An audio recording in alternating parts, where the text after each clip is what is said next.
Bueno, siendo las 6:10 y pues para empezar este espacio de capacitación, bienvenidos nuevamente. Los dejo con el doctor Marco Leal, que pues ya puede empezar, doctor Marco, ya podemos ver su pantalla perfectamente. Perfecto, buenas tardes a todos nuevamente, bienvenidos, entremos en materia. Ah, qué ciencia tan bonita y tan linda de verdad que es la farmacología para quienes hacemos clínica, para quienes trabajan en el área farmacológica, pero también en el área docente, incluso en el área de laboratorio clínico y diagnóstico. La farmacología siempre va a enmarcar todo. Yo les digo a mis estudiantes que la farmacología es una herramienta principal de trabajo. Nosotros hacemos farmacología alopática dentro de nuestro desarrollo y de nuestro trabajo profesional, pero también hemos venido incursionando y aprendiendo la parte homeopática, la parte bioreguladora, y todo eso tiene un impacto sobre la ley 576 del año 2000, la ley que nos rige a los profesionales de la medicina veterinaria, de la MVZ, de la zootecnia, y que aquí hay una cosa bien importante, y es que si conocemos la ley, podemos hacer un mejor ejercicio profesional. Los médicos, los colegas de la salud animal, tenemos una obligación bien importante al conocer esa ley, pero hay una cosa que es bastante importante, es una guía, y es una guía para que podamos hacer bien nuestro trabajo. Yo voy a ir saltando entre diferentes artículos de esa ley 576. Ya ustedes empezaron a leer este que es el artículo 23. Nosotros no seremos responsables ante el usuario por reacciones individuales, inmediatas o tardías, adversas, producidas por efectos del tratamiento, medicamento o incluso procedimiento quirúrgico. Y óigase bien esta parte que es tan importante, mientras estos hayan sido aplicados correctamente. Frente a tales eventos, la responsabilidad no irá más allá del riesgo previsto. Me perdonan que lo he leído, pero es que acá hay una cosa extremadamente importante. Mientras estos hayan sido aplicados correctamente. Y eso quiere decir que si yo respeto las indicaciones, que si yo respeto las contraindicaciones, la dosis, la vía de administración, si uso en el paciente indicado, en el momento indicado, a la dosis indicada, no tengo ningún problema. Ah, pero eso no me exime de tener la posibilidad de que vaya a tener un efecto adverso. Un efecto adverso como me puede suceder el vómito, por ejemplo, como una reacción gástrica, la diarrea, incluso efectos, por ejemplo, como alergias a medicamentos que se pueden presentar como reacciones pruriginosas o eritematosas sobre la piel. Mientras que yo me haya pegado de cómo se maneja ese medicamento, entonces puedo estar perfectamente tranquilo. Y acá hay una cosa bastante importante, está perfectamente bien el pegarme al marbete, a la etiqueta de lo que dice el producto, sí, pero es mucho mejor remitirnos a los textos científicos, a artículos científicos que me van a dar un soporte técnico indicándome que lo que estoy haciendo está bien. Y para eso voy a hacer una pequeña confirmación, Manuel. ¿Estamos bien de audio? Eso le iba a comentar. Me están manifestando que se escucha bajo. ¿Alguien, aparte de la señora Davis Pérez, tiene inconvenientes con el audio? Les Exacto, recuerdo hay que que... mirar si es algo individual. Te escuchamos. Exacto. Les recuerdo que si en la conexión por No, sí Wi-Fi está están... bien. Ah, gracias, señor Collazos. Si Sí. están conectados por Wi-Fi, si tienen otras aplicaciones abiertas, por favor, cerrar esas aplicaciones para que tengan una buena conexión y puedan escuchar y ver perfectamente la capacitación. Qué pena, doctor Marco, interrumpirlo. No, gracias. Yo quería hacer esa retroalimentación. Al parecer, y según lo que estoy viendo acá, me dicen que tenemos un buen audio. Sigamos entonces.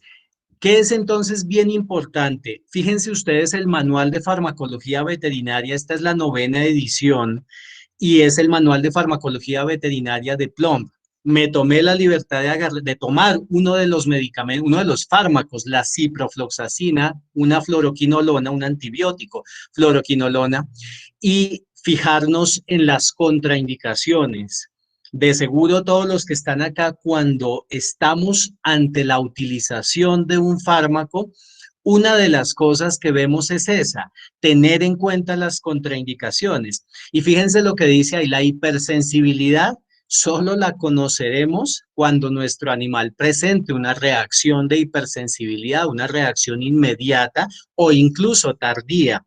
Pero no es eso tanto lo que nos debe preocupar. Lo que nos debe preocupar es si mi animal está con un adecuado funcionamiento hepático o renal, porque definitivamente esa línea roja que está ahí no se puede sobrepasar. Precaución, si tengo un animal con insuficiencia renal, con insuficiencia hepática o como lo dice ahí más abajo, deshidratación, voy a tener serias complicaciones y esas contraindicaciones pueden ir mucho más allá de lo que dice ahí, de los efectos adversos, el diestrés gastrointestinal, la estimulación del sistema nervioso central, puedo llegar incluso a tener síntomas de convulsiones, incluso, ¿por qué? Por ejemplo, por una azotemia, puedo tener animales que van a tener básicamente voy a exacerbar el daño hepático. Por lo tanto, tengo que tener toda esa precaución. ¿Y cuál es la precaución? Hacer exámenes de laboratorio. Yo tengo que tener muchísimo cuidado antes de aplicar los medicamentos y tener la seguridad de que mi funcionamiento hepático, ya vamos a ver de qué manera, mi funcionamiento renal son adecuados.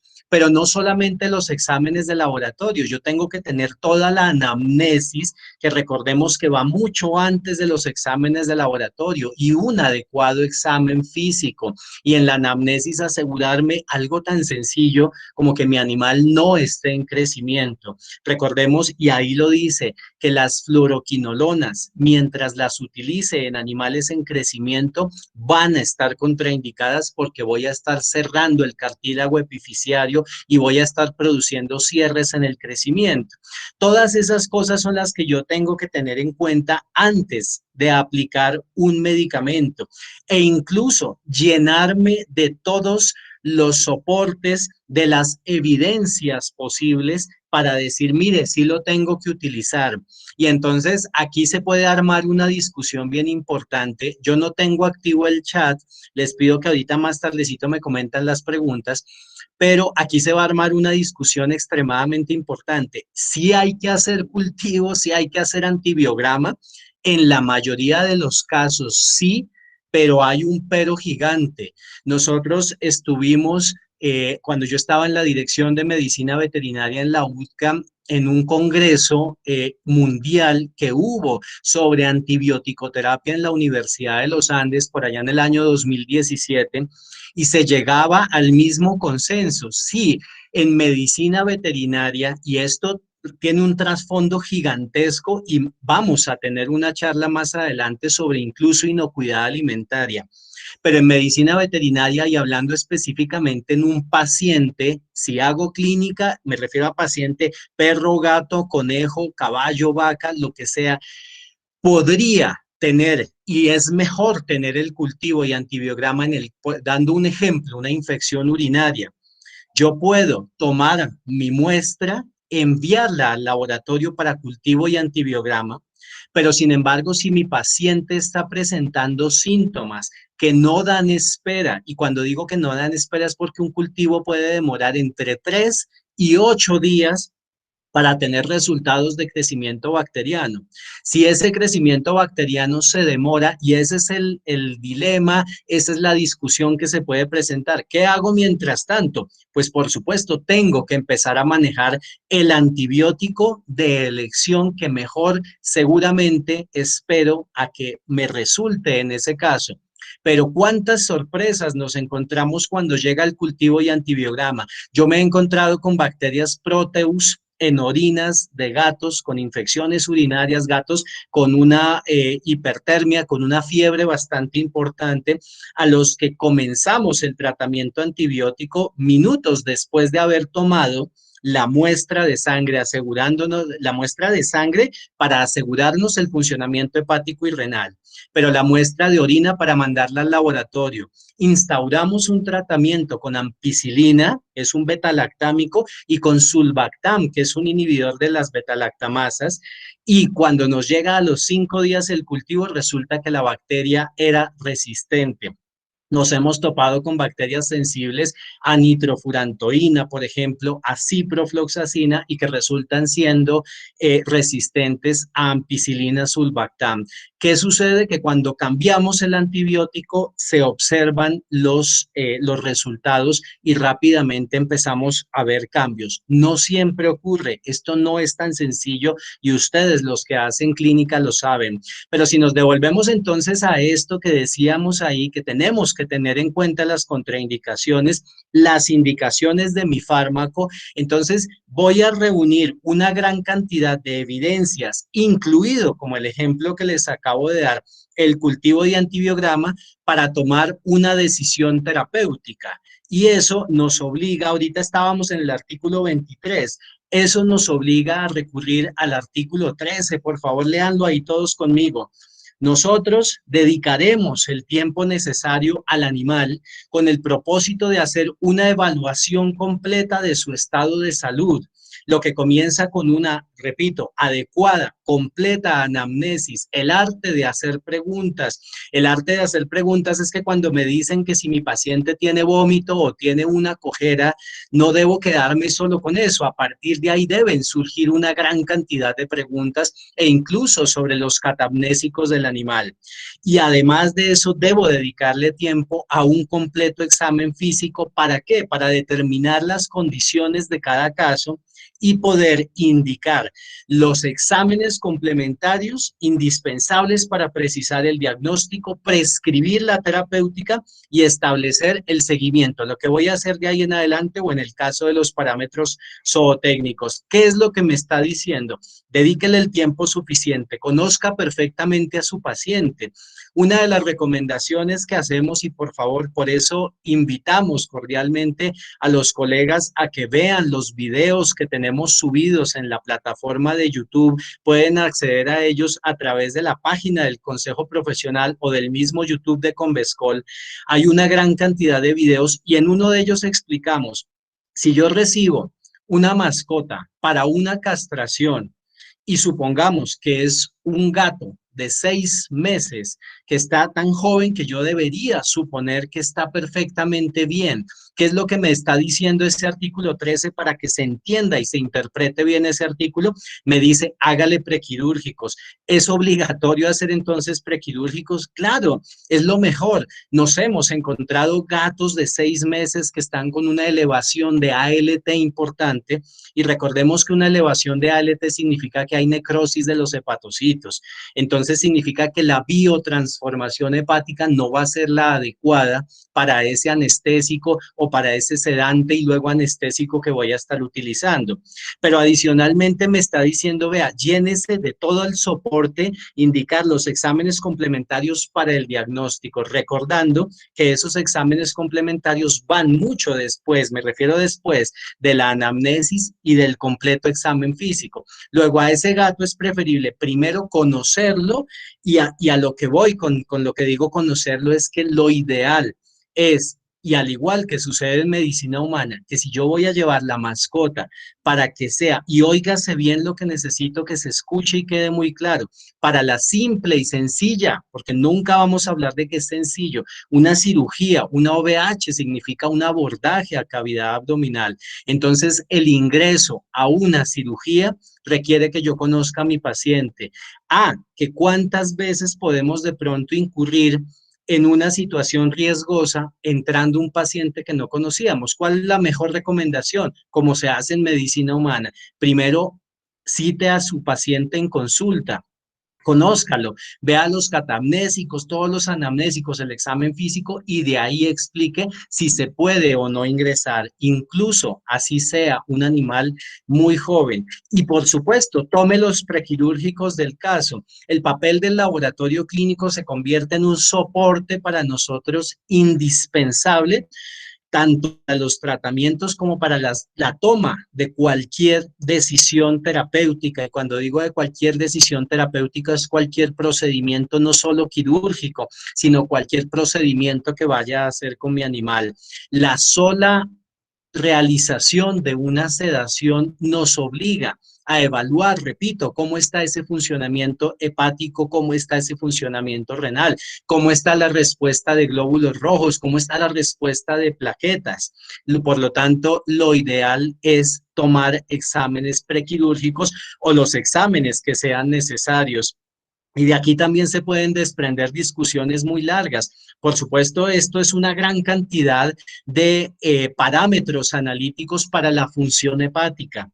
Ustedes como médicos decidirán cuáles para las diferentes especies que estén trabajando, cuáles son los mínimos parámetros analíticos que deben de estos elegir, hablando del solamente el funcionamiento hepático. Y recordando, obviamente, esto es una charla totalmente nueva y adicional, me refiero a que si quisiéramos agarrar cada uno de estos, pero se podría pensar que una medición de ALT, de fosfatasa alcalina, serían suficientes para determinar ese funcionamiento hepático. Otros me podrían decir, sí, yo quisiera también la gamma glutamil transferasa y por supuesto, ya el resto de analitos en el caso de situaciones mucho más complejas. Y aquí los invito a algo que sobre todo para los que son más jóvenes y recientes en esta profesión tan hermosa que tenemos. Hola, doctor, mire, es que me llegaron estos exámenes de laboratorio de un colega suyo. Necesito que usted los evalúe.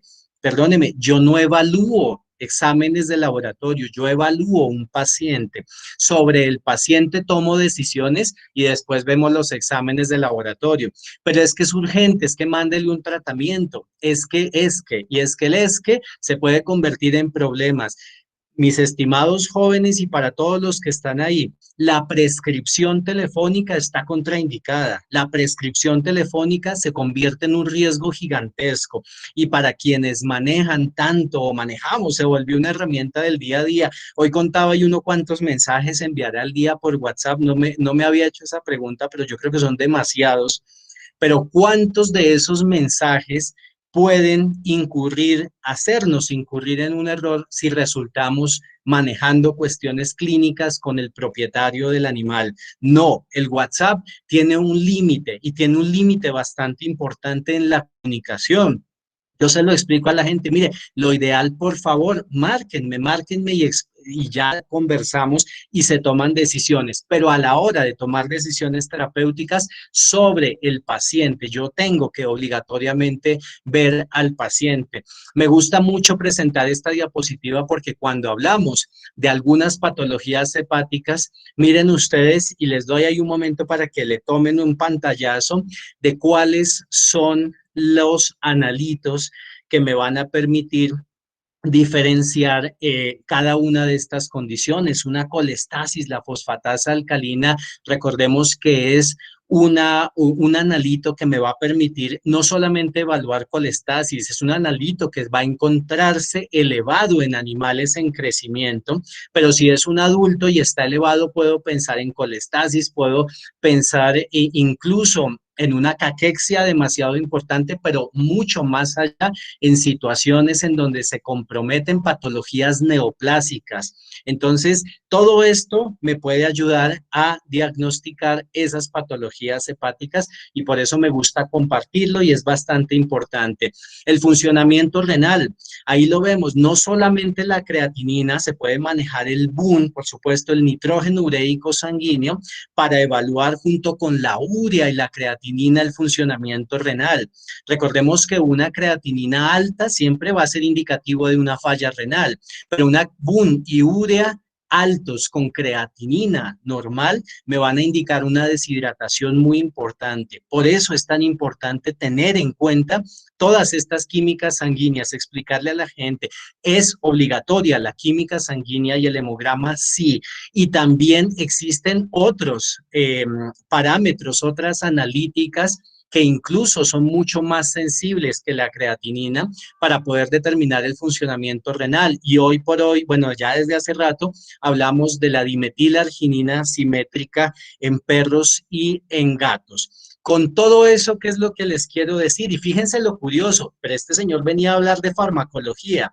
Sí, pero cuando yo tengo un paciente y voy a instaurar una terapéutica, por supuesto yo no le pido toda una química sanguínea detallada, pero depende, muchas veces sí, porque si clínicamente me encuentro algo alterado, necesito ser prudente y medicar a mi paciente, empezar esa terapia asegurándome de que mi funcionamiento hepático y renal estén adecuados.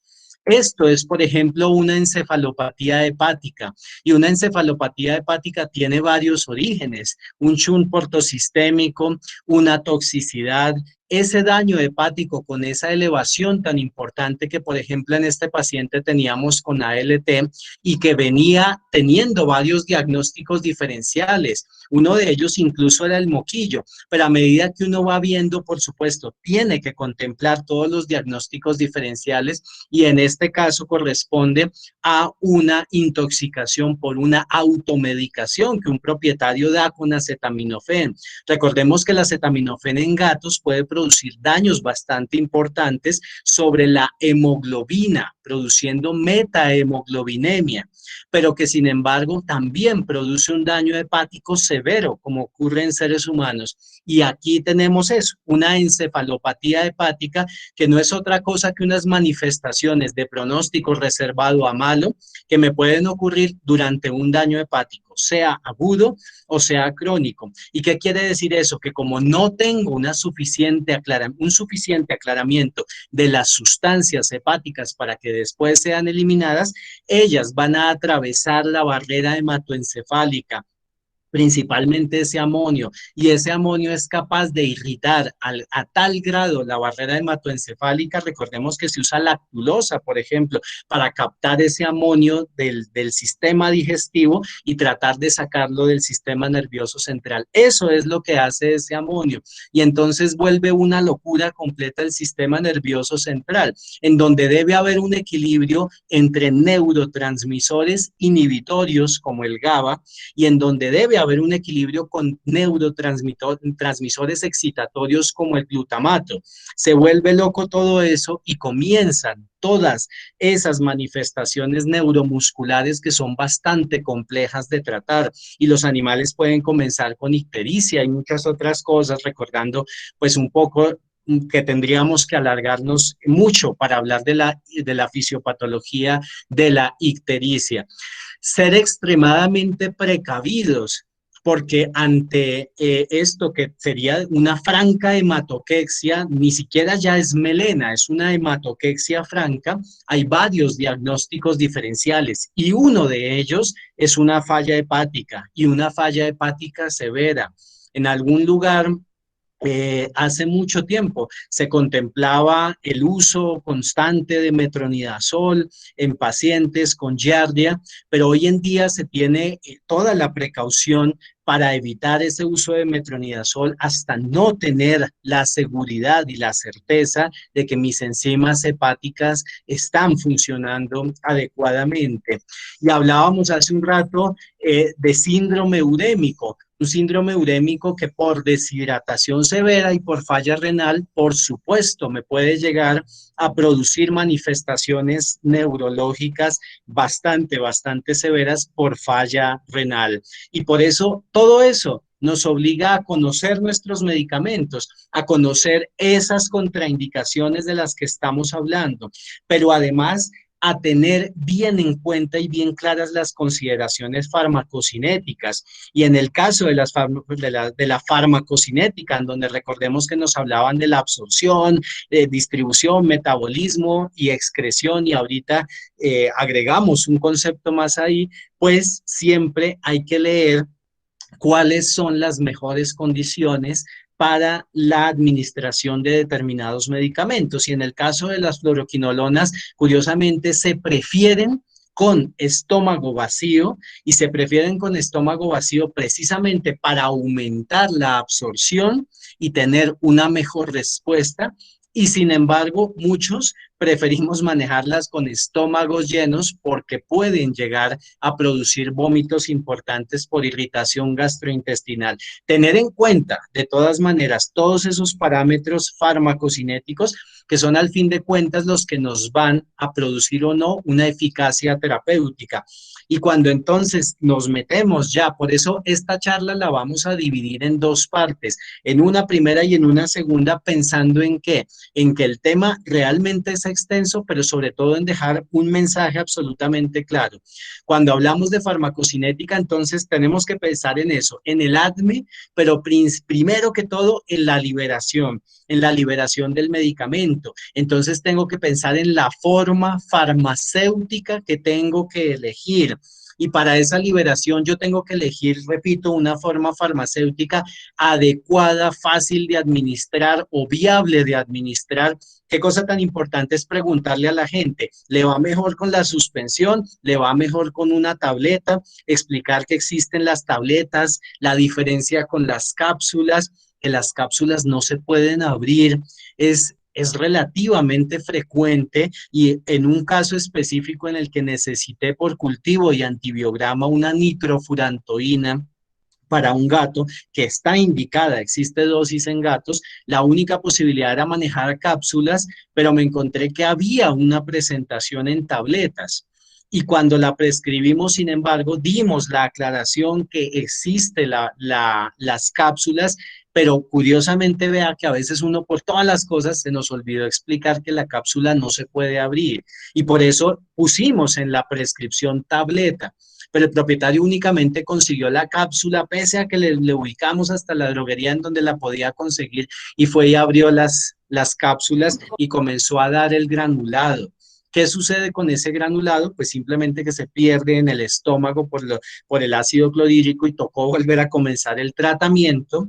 Y aquí es en donde tenemos los recursos importantes que tenemos los médicos veterinarios, las fórmulas magistrales. Recordemos que hay fórmulas, es decir, fórmulas, me refiero a que hay farmacéuticas especializadas en que si usted necesita una tableta de 18 miligramos de nitrofurantoína, ellos la saborizan y funciona bastante bien. Tener en cuenta entonces todos esos parámetros farmacocinéticos, el tiempo de vida del fármaco, cefovecin sódico, por ejemplo, subcutáneo, 14 días, todo ese tipo de cosas, lo que nos obliga a conocer perfectamente y existe un artículo, el 89, más adelante lo vamos a ver, que me dice que yo tengo que conocer perfectamente los insumos que estoy utilizando, lo que repito, me obliga a leer y a documentarme perfectamente de lo que estoy haciendo. Y aquí quiero introducir un concepto. El doctor Edgar Gutiérrez me enseñaba sobre la pausa quirúrgica. Yo no hago cirugía, pero me enseñaba que los cirujanos hacen una pausa quirúrgica, se detienen un momento, piensan si es el animal correcto, si es lo que vamos a hacer, ¿sí? En medicina veterinaria es exactamente lo mismo y podemos perfectamente introducir este concepto, la pausa farmacológica. Si es el paciente correcto, si es el paciente, me refiero a la especie, pero cuando estoy en un área de hospitalización con 10 pacientes al tiempo, ¿es el paciente correcto el que voy a tratar? ¿Es la indicación adecuada?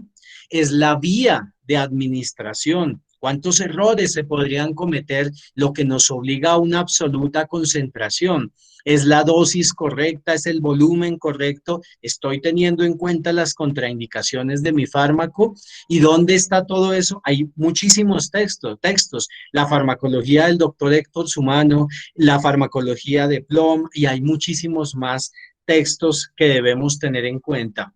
Tener en cuenta esos parámetros farmacocinéticos, la absorción que les decía hace un momento, recordar que el sucralfato es un protector de mucosa gástrica, no lo que ocurre con la ranitidina, recuerden por favor que no es un protector de mucosa, es un inhibidor, un bloqueador H2, pero cuando voy a administrar sucralfato como protector de mucosa, porque de pronto ya tengo la posibilidad de úlceras, entonces, debo darlo preferiblemente con y este sí es obligatorio, con un estómago vacío. Dice si es posible, pero lo ideal y lo mejor en estos casos es con un estómago vacío.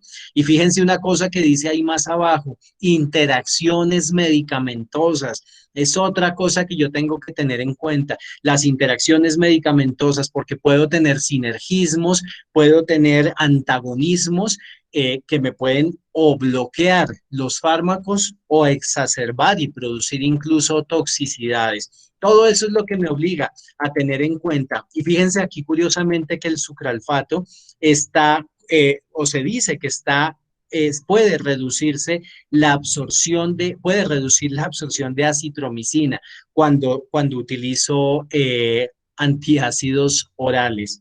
Hablando de la distribución, entonces ya nos fuimos por la absorción, que es el paso o no del principio activo hacia la sangre, porque en el caso del sucralfato no tiene como tal una absorción, él se queda en la mucosa gástrica. En el caso del subsalicilato de bismuto no pasa hacia la sangre, se queda en la mucosa intestinal como un protector intestinal. Y luego, para aquellos fármacos que sí se distribuyen, tengo precisamente otras consideraciones. Butorfanol como un opiáceo bastante utilizado sobre todo en gatos, pero también en muchas otras especies. Tengo que tener absoluta precaución con el tejido graso, porque el butorfanol tiende a quedarse almacenado en ese tejido graso y si tengo un paciente en una obesidad, en una condición corporal de obesidad, puedo tener problemas después no tanto de toxicidad, sino que para butorfanol, cuando lo empleo con otros protocolos anestésicos, puedo tener demoras bastante importantes en el despertar de mi paciente. Tener absolutamente, vuelve y juega, una precaución muy importante sobre el metabolismo. Lo mencionamos hace un momento, pero ahora vamos a profundizar más. Fíjense como un fármaco tan seguro como el carprofeno, una INES, que es parcialmente selectivo COX-2, tengo que tener unas precauciones. Miren lo que dice, monitoree las enzimas hepáticas. Sabemos que se pueden hacer tratamientos prolongados, relativamente prolongados con carprofeno y que hoy en día ya existen unos selectivos COX-2 que me permiten un mayor tiempo de utilización, hasta 180 días, por ejemplo, para firocoxib. Pero aún para todos, cuando yo me voy a prolongar en el tratamiento, debo estar monitoreando enzimas hepáticas porque hasta ellos, y ahí lo dice, raramente pueden ocasionar daño hepático, una falla hepática. Por lo tanto, hay que tener muchísima precaución. Pues son tantas las funciones del hígado, el detoxificar sustancias, el producir bilis para que se almacene en la vesícula biliar en aquellas especies que sí tienen vesícula biliar y para que después se vayan a emulsificar las grasas. Ahí hay unos temas bastante bonitos e importantes de cómo el hígado todo el tiempo en esa vecindad que tiene con el páncreas y con el mismo vaso interactúan y se convierten en órganos que cuando uno está mal puede llevar a que el otro tenga problemas. Y por eso es tan importante entender cada una de las funciones, el cómo el conducto biliar desemboca justo en donde desemboca también el conducto pancreático y el por qué una pancreatitis puede llevar a una hepatitis y viceversa. Y por eso es importante y tan bonita la fisiología.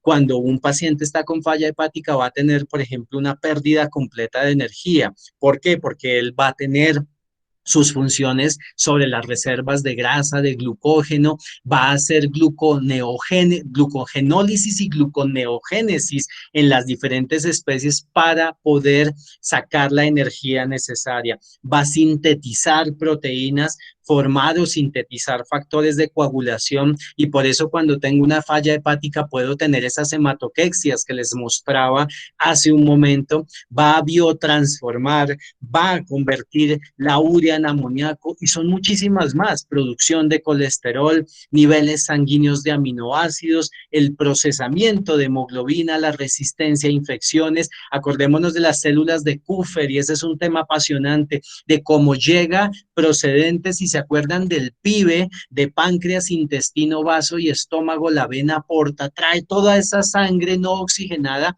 pero riquísima en nutrientes para que el hígado trabaje sobre esa sangre. ¿Y qué sucede? Que cuando entra esa sangre procedente de esos órganos y en especial del intestino, puede venir con bacterias. El sistema inmunológico del hígado es una maravilla, y ahí actúan las células de Kupfer para precisamente captar, aquellos son macrófagos que van a captar bacterias que no deben entrar a ese hígado como tal, esa protección contra bacterias. Recordando también que ese hígado, y por eso es tan importante tener absoluta claridad de que si tengo un paciente con una ALT elevada, repito, no puedo entrar a un procedimiento anestésico, salvo que sea una cuestión ya de un paciente con una clasificación ASA que me obligue a tener y a explicarle al propietario que tenemos unos riesgos inherentes bastante importantes sobre ese procedimiento. Entonces, para eso traje esta diapositiva y recordar un poquito que en el hígado se producen todas esas reacciones que en algunas ocasiones van hasta la fase 2, en otros fármacos simplemente se quedan en la fase 1 en la que los fármacos se oxidan, se reducen, se hidrolizan. ¿Para qué? Para tratar de ser mejor eliminados o activados o inactivados, y reacciones de fase 2 en las que el hígado, mediante ese sistema microsomal hepático,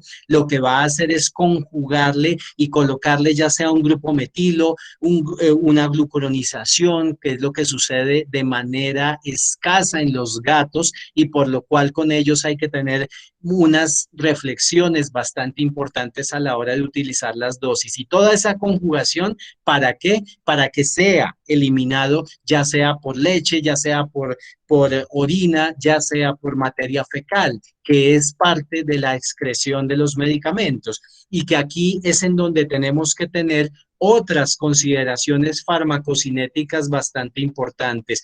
Tener en cuenta aquellos que trabajan en animales de producción, el tiempo de retiro, en qué especies sí se puede, estos son lactonas macrocíclicas, doramectina, ivermectina, las abamectinas, todas ellas, en cuánto tiempo se pueden utilizar y si se puede o no utilizar en esa especie. Por eso, mis queridos colegas, es importante que recordemos que no tratamos solamente síntomas, sino pacientes, que nuestra labor y nuestro propósito profesional es tan bonito y a la vez está tan lleno de responsabilidades, pero a la vez está tan lleno de retos de aprendizaje, y nuestra actitud constante es el aprendizaje, pero a la vez recordar que nuestra obligación y nuestra tarea hace que cuando a mí me llega un paciente con vómito, no solamente aplicamos un antiemético, buscamos todas las causas posibles. ¿Y cómo llegamos a ellas? Mediante una adecuada anamnesis, mediante un adecuado examen físico y después los exámenes complementarios. Y por eso la invitación, ya vamos a terminar con esta primera charla, la invitación es respetar las indicaciones que da la ciencia. Fíjense lo que dice el artículo 95. Toda esta charla ha sido de fármacos, pero hemos hablado una gota de laboratorio clínico y una gota, pero mucho de la ley. Como el artículo 95 nos dice, vea, cuidado, recomendar, suministrar o promover el uso de instrumentos, materiales, implementos y medicamentos que no hayan sido aprobados. Entonces hay que tener verdadero cuidado, porque lo que voy a utilizar tiene que tener un soporte en la literatura científica, de lo contrario no existe. Y este es el artículo que les mencionaba hace un momento. Debemos tener una información técnica amplia, inequívoca, sobre el uso correcto que le debo dar a los insumos, sobre sus contraindicaciones, su residualidad, el tiempo de retiro, precauciones para el uso Todo eso es lo que yo tengo que llenarme de toda esa información antes de aplicar y de presionar el émbolo. Y cuidado, mis queridos colegas, con quien prescribe. La prescripción médica es exclusiva de ustedes, MBs, MBZs. En cualquier caso, se hará por escrito y en un formato especial. Dicen y nos han dicho y nos han enseñado nuestros maestros que el médico no solo hay que serlo, sino parecerlo, razón por la que definitivamente pues todo de una manera absolutamente bien hecha y teniendo muy en claro que el personal auxiliar tiene unas limitaciones y que nosotros estamos, como dice ahí el artículo 38, estamos para supervisar la labor del personal auxiliar, porque claro, nos pueden ayudar en la medicación aplicando el fármaco al paciente hospitalizado o en la finca. Ese auxiliar puede aplicar el medicamento siempre y cuando exista la prescripción médica. Y por eso es que tenemos que ser tan extremadamente de verdad cuidadosos con eso. Ese es el principal mensaje. Tendremos una siguiente. Hay bastante tela de dónde cortar. Los invitamos a las preguntas. Muchas gracias. Espero que haya sido sustancioso. Muchísimas gracias, doctor Marco. Por favor, se les recuerda que en el chat se encuentra el link para realizar, para diligenciar el formulario de asistencia. Para nosotros es de vital importancia esta asistencia para pues poder tener una evidencia de todos los profesionales que nos han acompañado en esta capacitación. Doctor Marco, tenemos una pregunta que hace la señora Liliana Hernández, que es la siguiente. ¿Las fórmulas magistrales tienen registro ICA? No es que la fórmula magistral tenga el registro, es decir, hay que elegir, ya te comprendí, hay que elegir una empresa, por supuesto, ni voy a mencionar ninguna, pero definitivamente la empresa tiene que tener el permiso. Claro que sí, todas las buenas prácticas de manufactura y por supuesto tiene que tenerlo, es decir, hay que verificar que sí lo tenga si es ICA o si es INVIMA, en nuestro caso ICA, y sí, tiene que tenerlo definitivamente. El permiso, lo que pasa es que acá hay una cosa muy importante, ellos no registran, hasta donde yo sé, y la pregunta está demasiado buena, hasta donde yo sé, ellos no, por ejemplo, necesitamos metadoxina para, como un protector hepático, como un regenerador hepático. Ellos no registran la metadoxina como tal, porque para eso se necesitaría que en el dossier del registro se registre la dosis, la concentración y la forma farmacéutica. Y la forma farmacéutica para la que ellos tienen autorización implican diferentes formas farmacéuticas y concentraciones diferentes. Entonces sí tienen que tener un permiso, pero no es que tengan que registrar cada producto por separado. Si tienen alguna pregunta frente a esta capacitación, por favor, utilizar la opción de levantar la mano o hacer la pregunta en el chat.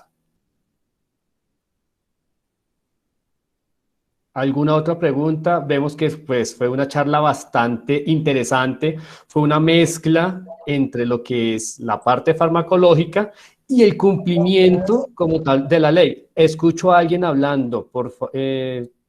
Si tiene alguna pregunta, por favor, hacerla. Por aquí están hablando de la Lex Artis, que es ese conjunto, y doctora Albita, si estás ahí para que tú como abogada nos lo expliques, es ese conjunto de criterios, de normas que yo tengo que tener en cuenta para hacer bien las cosas, ¿sí? Para la atención médica de un paciente. Eso está muy interesante. Claro, la Lex Artis, y acá hay una cosa bien importante, doctor Juan Diego Rodríguez, que vamos a ver en la siguiente charla, y ahí les dejo el abrebocas.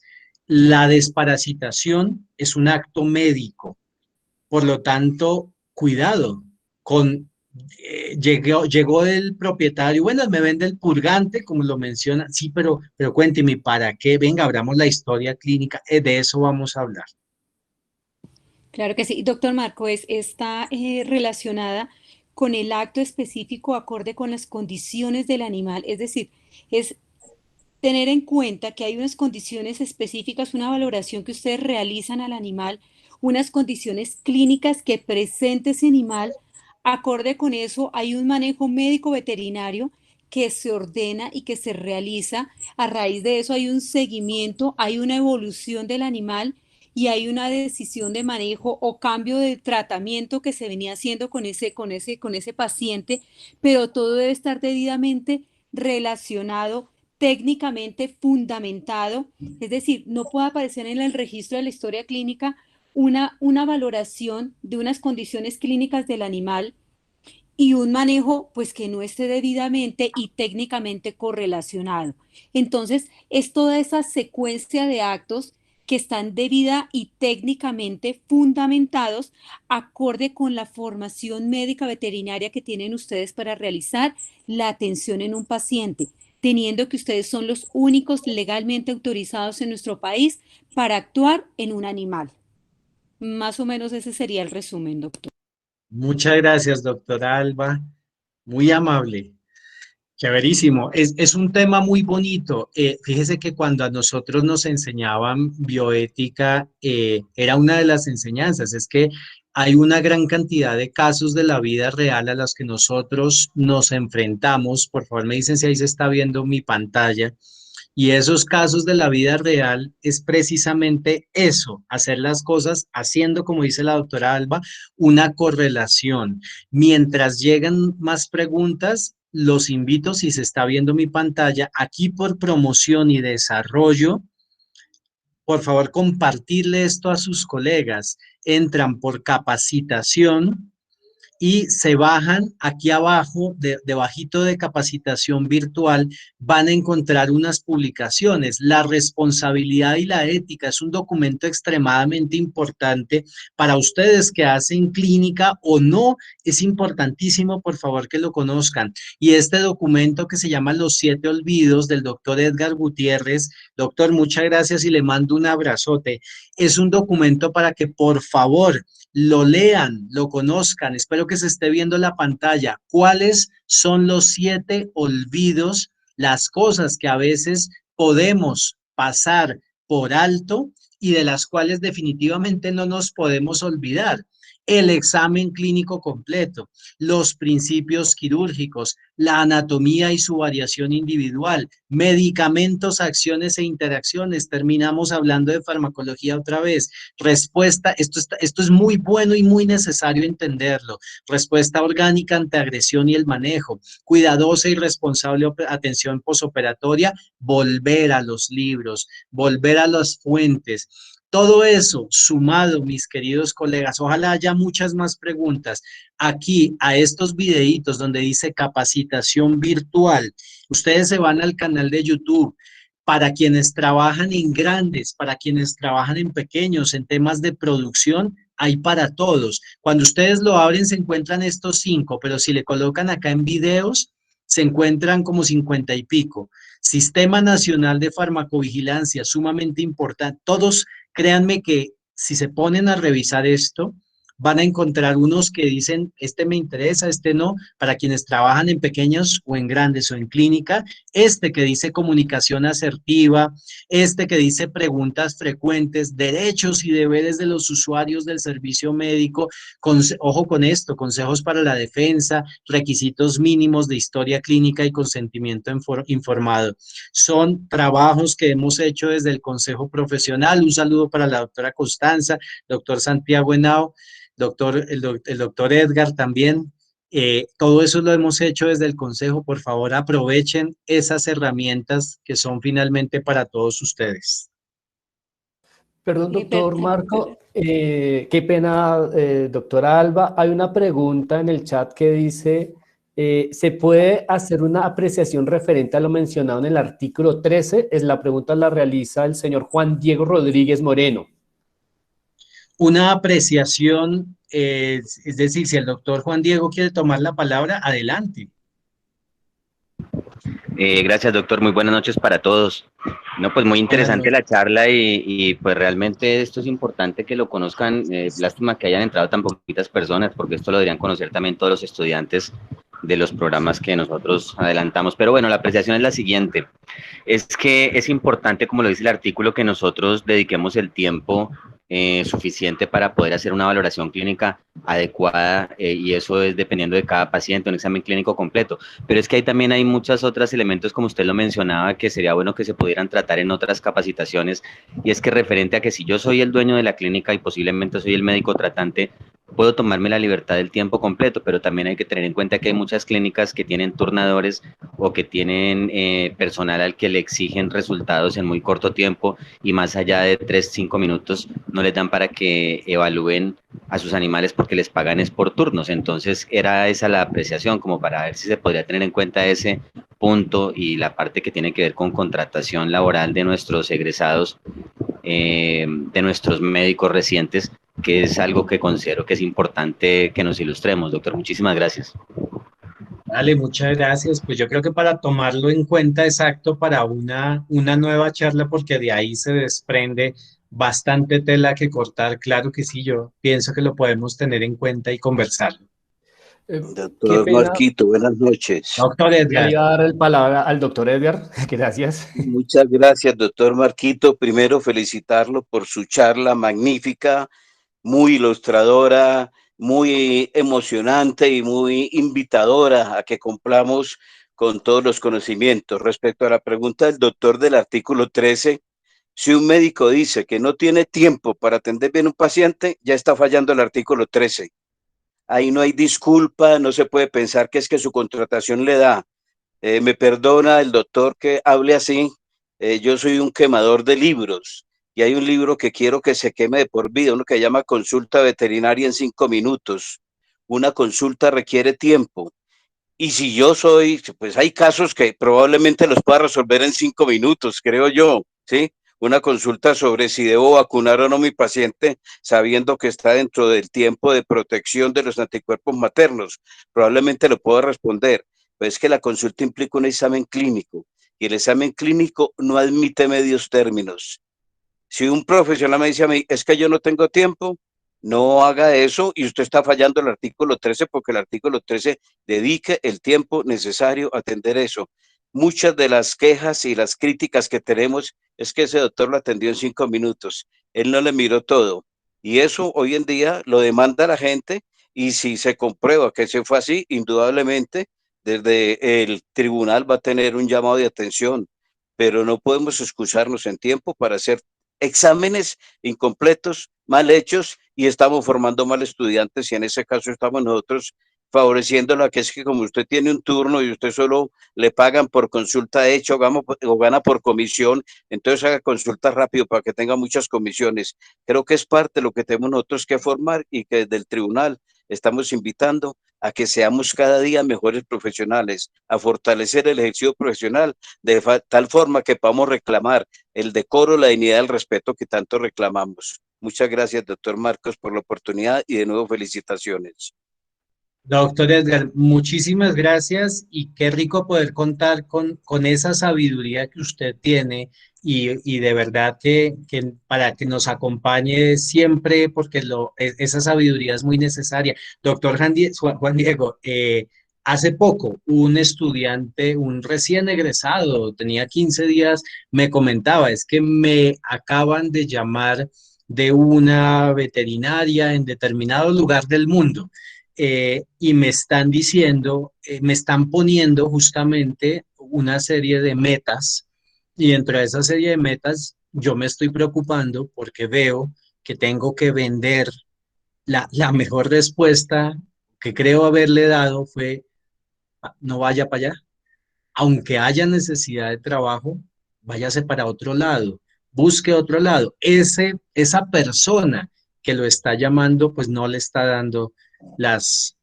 eso no está bien. Doctor Edgar.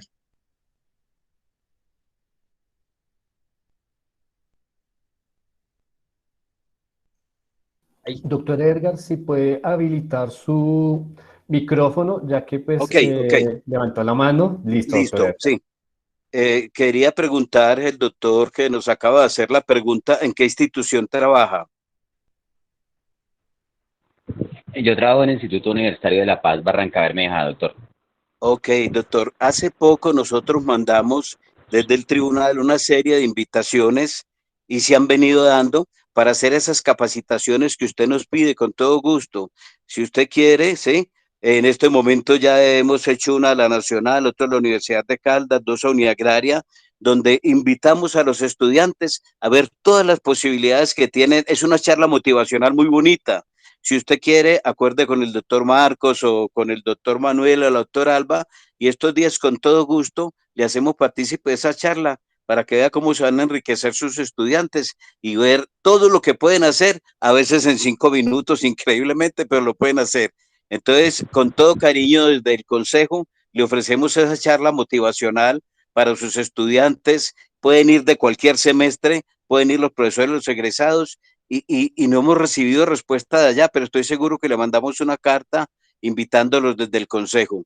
Pero doctor, queda la invitación abierta cuando usted quiera, si quiere concerte ahí con el doctor Marcos y con todo gusto le hacemos la charla vía virtual para sus estudiantes y sus profesores. Es una charla bien bonita donde van a animarse y a saber todo lo que pueden hacer. Gracias, doctor.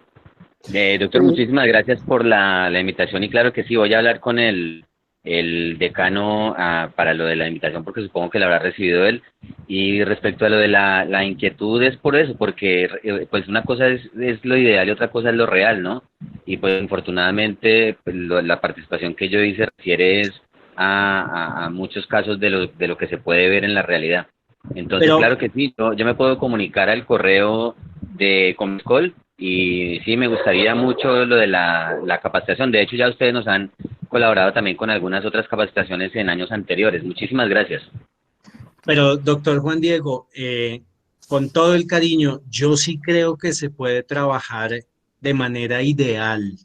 Sí, estoy seguro que se puede trabajar de manera ideal y la invitación, cada uno replicamos, repetimos y damos un ejemplo de si hacemos o no bien las cosas.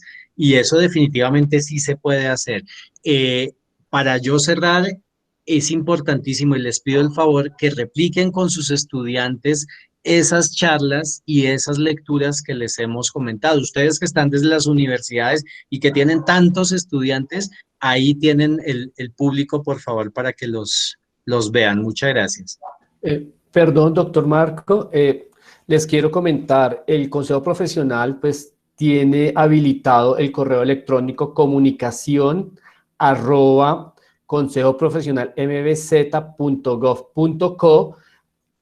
Pueden escribir en ese correo solicitando las charlas y pues obviamente desde el Consejo Profesional pues estaríamos muy felices de apoyar ese aspecto de fortalecer a los estudiantes en todos los campos que tenga que ver el Consejo Profesional y el Tribunal Nacional de Ética Profesional. Aparte, quería comentar que en el chat se encuentra el formulario de evaluación de la capacitación. Por favor, diligenciarlo para pues así poder tener una buena retroalimentación. Nos gustaría también que cualquier duda, pregunta o inquietud, hacerla saber. El Consejo Profesional está abierto a todos los profesionales para ayudarles, para fortalecer ese ámbito profesional que a veces nos hace falta. No sé si se presenta alguna otra pregunta o pues podemos dar por terminada la charla. El doctor Edgar tiene levantada la mano. Por favor, habilitar su micrófono. ¿Me decían a mí algo? Sí. Aló, mi doctor Marquitos, aquí estoy. No, doctor Edgar, es que ahorita acabó de levantar la mano, entonces pues se le está dando la No, palabra. no, seguramente es la mano automática y se levantó solita, no te Ok, afanes. Muchas tranquilo. gracias.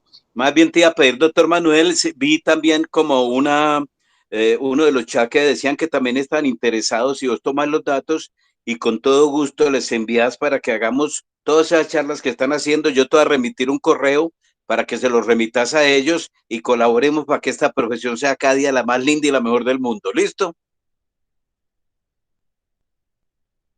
Sí, por supuesto, doctor Edgar. Antes, pues, muchísimas gracias. Bajo la mano.